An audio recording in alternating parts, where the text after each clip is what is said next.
Hello friends, എല്ലാവർക്കും പത്തരമാറ്റ് പുത്തൻ promo വിശേഷങ്ങളിലേക്ക് സ്വാഗതം. അപ്പൊ നമ്മുടെ ഇന്നത്തെ ഒരു പ്രൊമോയില് നമ്മുടെ നന്ദുവിനെ കസ്റ്റഡിയിൽ എടുത്തിരുന്നല്ലോ അല്ലെ. അപ്പൊ നമ്മുടെ ഇവരൊക്കെ നമ്മുടെ നവ്യയും നമ്മുടെ നയനയും വളരെ സങ്കടത്തോടു കൂടി തിരിച്ച് അനന്തപുരി വീട്ടിലേക്ക് വരുന്നുണ്ട്. അപ്പൊ നമ്മുടെ ദേവയാനിക്ക് ഭയങ്കര ആ ഒരു വ്യാധിയൊക്കെ നമ്മുടെ നയൻ എന്തിന് ഇത്ര സങ്കടപ്പെടുന്നു. നയനാണെങ്കിൽ കരഞ്ഞോണ്ട് ആ സോഫയിൽ വന്ന് ഇരുന്നു പോകുന്നുണ്ട്. അപ്പൊ നമ്മുടെ ദേവയാനി കാര്യം തിരക്കുമ്പോൾ അനന്തപുരി തറവാട്ടിൽ എല്ലാവരും കാര്യം തിരക്കുമ്പോൾ നയനയും നവ്യയും കൂടി കാര്യമൊക്കെ പറയുന്നുണ്ട്. അതിനുശേഷം നമ്മുടെ ദേവയാനി അറിയാവുന്ന ഒരു വക്കീലിനെ കണ്ട് പറയുന്നുണ്ട്, നന്ദു ഒരു ദിവസം പോലും ജയിലിൽ കിടക്കാൻ പാടില്ല, അവളുടെ ഭാവി അത് ബാധിക്കും എന്നൊക്കെ പറയുന്നുണ്ട് കേട്ടോ.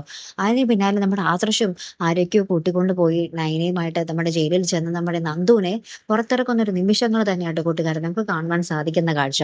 അപ്പൊ എന്തായാലും നന്ദുവിനെ പുറത്തിറക്കിയതിന് പിന്നിൽ ദേവയാനിയാണെന്ന് നമ്മുടെ നയന അറിയുമ്പോഴുണ്ടാവുന്ന ഒരു സന്തോഷം എന്തായിരിക്കും അല്ലെ. ഇപ്പൊ എന്തായാലും അടിപൊളി രംഗങ്ങൾ തന്നെയാട്ടോ കൂട്ടുകാരെ ഇനി വരാൻ പോകുന്നു. അപ്പൊ കാത്തിരുന്ന് കാണാം. അപ്പൊ അടുത്തൊരു വീഡിയോയുമായി വരുന്നത് വരയ്ക്കും ഗുഡ് ബൈ.